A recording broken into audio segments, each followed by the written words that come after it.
activate, elevate.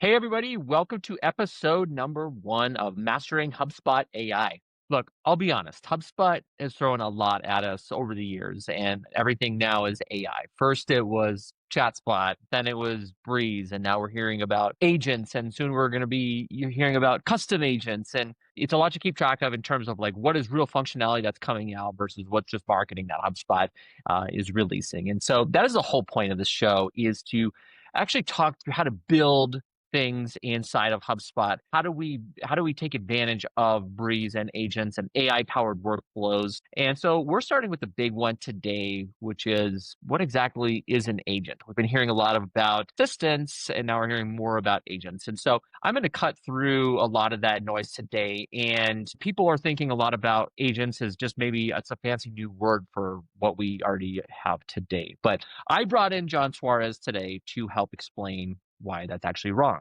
John is co-author of the Marketer's Manual on Generative AI and is SmartBug Senior Director of Client Operations. John, welcome to today's show. Thanks for having me, Paul. Excited to be on the first episode. So let's jump right into it. HubSpot's been talking about AI for the last couple of years. SmartBug has been using Content Assistant, Breeze Assistant, and AI-powered actions within workflows. And now they have agents that there are many different ones across different hubs.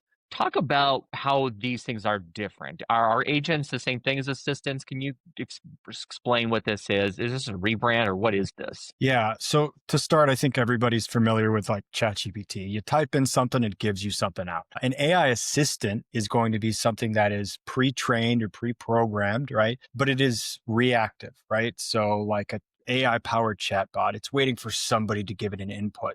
And then an AI agent, so the AI assistant, AI agent is going to be something that is proactive. So you still, it's your AI powered coworker that has a set of instructions and guardrails, but it's able to proactively go out and do tasks for you without you necessarily having to prompt it. So that in a nutshell, I think, is how I think about the difference between an assistant and an AI agent. How does it work in practice mechanically? Can you just talk a little bit about how does it work? Assistants, a lot of times, we've seen those as sort of the sidebar co-pilot even that some organizations use. If I turn an agent on, how does that working differently than if I'm using an assistant? Right. So back to the assistants being reactive, it needs a prompt of some sort. It needs some sort of action, a button click, somebody types something in. Where the proactivity of the agent comes in, it is based around a goal or objective, and it is designed to loop and do a task or set of tasks over and over to achieve whatever goal or objective you have set out. So it can check a data set, it can make a decision, it can execute certain actions inside of HubSpot, and it can check everything again. So I think a good way to think about it is if the AI assistant is a calculator, then the AI agent is an employee. Got it. And so take us through a little bit with HubSpot's agents they've come to market with. Can you take us through it like a specific example? So how can I visualize this with, let's say, for marketers out there that are coming in, lead fills out a form. How is that handled today with an assistant versus an agent? How would you use either one in that case? Yeah. So with an assistant, a good example is probably a lot of marketers, sales folks, just revenue operation people listening. You get a lead. You then open up your AI tool, your AI assistant, and you can prompt it, write an email for me or summarize what this person's inquiry was about. And then you hit send. So the way to think about it is you, the human, are the bottleneck. With an AI agent, remember, it's proactive. You wake up in the morning and you turn on your computer and the agent has already researched a new lead that has come in, qualified them based on the data that it's pulled, and sent an email for you. So instead of being the bottleneck, you are now the manager who can delegate a lot of that work to an AI agent. Got it. Yeah. And I'll share a story too of how SmartBug has used agents and how I think we're seeing a lot of clients really get on the agent wagon. When historically your sales team, a new lead comes in, they have to do some sort of research. They might Google them. They're probably using ChatGPT or another tool to kind of look them up, look their company up, and every single time typing it in. Okay, who is this person? What is their company name? It's sort of a manual process, Yeah.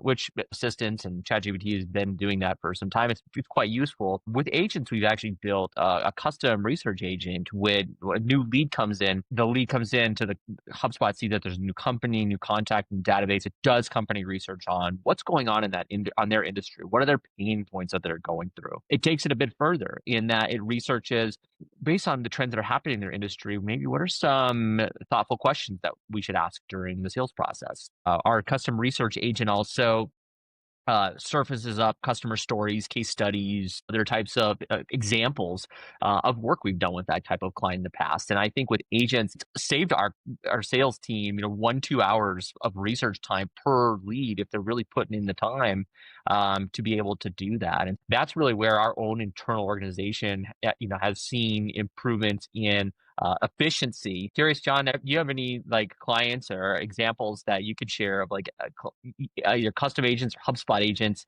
how they've been helping drive profitability or revenue? Yeah, two examples. One that isn't necessarily directly correlated to revenue, but is top of mind because we're working on it this week for our client. Is they get like hundreds of leads a week, and a lot of them are employment or career related. They kind of ignore the prompt that to check this if it's career related, and they might put some notes in the field in the notes field. That's leading to their sales team getting a lot of junk leads or leads that really aren't leads. More time, more review, more exhaustion coming from their entire sales team for this. So we're building an agent that's able to review the notes in the open text field section of the form and be able to scan that and then normalize or segment contacts whenever it intelligently or generatively realizes that this is actually not a sales lead, this is a career lead, and to then pass it off to the HR team. So this is one of those operational things that really, I think, is going to save both the sales team a lot of time and data hygiene. The implications there are going to be huge because AI works well off of good data. And then when you have bad data, it does not work as well. And then related to revenue, I would say a couple of weeks ago, we were working on an agent that revolved around the customer journey. So it read behavior of existing leads. So the pages they visited, the emails they opened, tickets that were created, and importantly, the context of all of those assets. And then it triggered personalized emails to advance those leads down to the next stage without having to necessarily have human intervention, which is going to lead to, of course, pushing more customers quicker to have revenue, obviously, on the books for this companies. Yeah, I like that first example you shared regarding data hygiene, and I agree with that wholeheartedly. I think that organizations, clients are so excited about using AI, and they're like, we want to use AI for everything, and then it's like, well, what's the quality? Who maintains your database over time, and who's going to oversee the ongoing maintenance of these agents? And I think that there's a lot of people that are not thinking that far ahead, and so that's something that I really love, that use case of using an agent to clean up a data, data or even enrich data when it comes in. I think that's where we've really been able to see gains in just accuracy in our database, which is, AI is so reliant on, if you really want a good output, you need that. Exactly. And, it may not sound like the sexiest thing in the world as far as not being able to directly tie it to revenue, but I think you can pretty easily, with just a little bit of legwork, tie it to cost savings, essentially, right? Based on the time your team is able to now use for other things, especially salespeople who, really want to just be talking to prospects and moving them through the pipeline. They shouldn't be bogged down by bad leads or administrative processes. Yeah. Yep. So let's get to some of the risks behind that, because I know that there's a lot of organizations we talk with that are hesitant about turning on an AI chatbot, for example, or having AI written emails, sales emails go out to a prospect. All that creates risk because it's AI creating copy on behalf of the brand. Talk to me a little bit about this.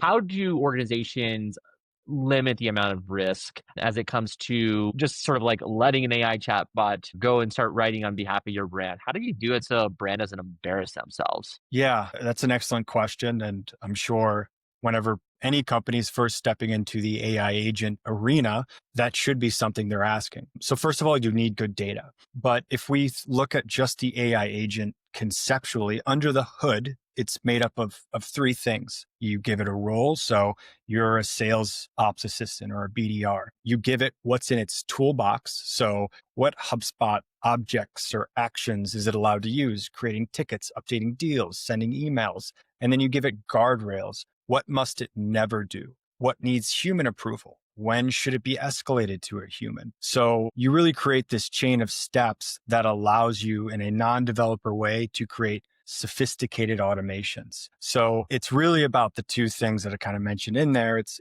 giving the agent the guardrails that really help it from going off the deep end or sending something that it shouldn't, such as pricing, right? That might be a good one. Never give pricing because we need to do some discovery first. So it really doesn't make sense, right? There's dozens and dozens of probably other examples of guardrails you want to put in place. But then the data hygiene, it's like you have to make sure that whatever you're giving, whatever tools you're giving the AI agent, so that toolbox, whatever objects and actions and data, making sure that that is correct data, right? So don't be pulling in a property where last month you did an import of thousands of contacts where that property isn't actually correct, right? The data that you uploaded isn't correct. So just being very diligent, not only about historical data, but then moving forward, only updating things in a high fidelity way. Yeah, I like within HubSpot's customer agent when we talk about putting up those guardrails, because there's a number of new functionality that's coming into customer agent, which is HubSpot's AI powered chatbot. When someone uses a specific word like pricing or talk to sales or anything like that, or support, it triages that conversation to the right inbox. And that's really helped us make it so that we're connecting humans with humans much more quickly, and we're able to answer some of those like frontline sort of like basic questions a lot easier. And at 2 a.m. Those are the kinds of things that really help from a guardrail perspective. I'd also add just like context, I think, is the other one that it's sort of relating to this.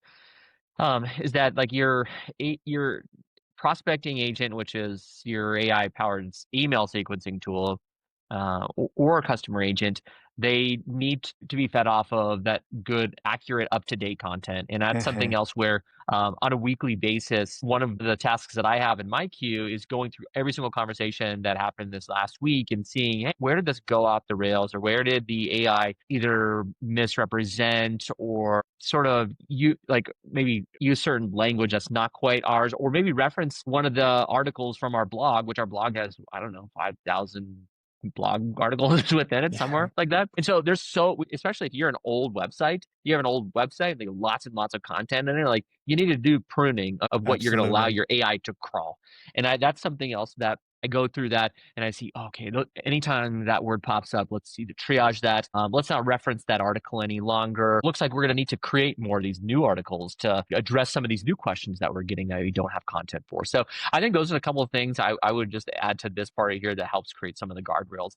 Anything else in terms of just like brand reputation that you would add on there, John? No, I think you hit on a lot of really good points there. It is knowing what data you're working with, both internally in your CRM and also externally, like you mentioned, what content lives out there, what needs to be pruned, updated, et cetera, and then doing something about it. I think when people come to me and ask, like, where should I start with AI, right? This huge thing that is AI. I do try to direct them to at least AI assistants, if not AI agents. When starting, just thinking of one task, boiling it down really simply to what goal do I want to accomplish? And then working through HubSpot's, AI builder is a great spot to start trying to build it yourself, because it's going to take a little bit of time, but what you learn, I think, is going to make your operations a lot more efficient and smooth, but it's also going to make you, the individual, a lot more valuable as an employee. I think AI agents really are delivering on the promise of making humans more powerful and allowing them to do like creative and higher end work instead of getting into the minutia. Yeah, much more interesting work. Yeah.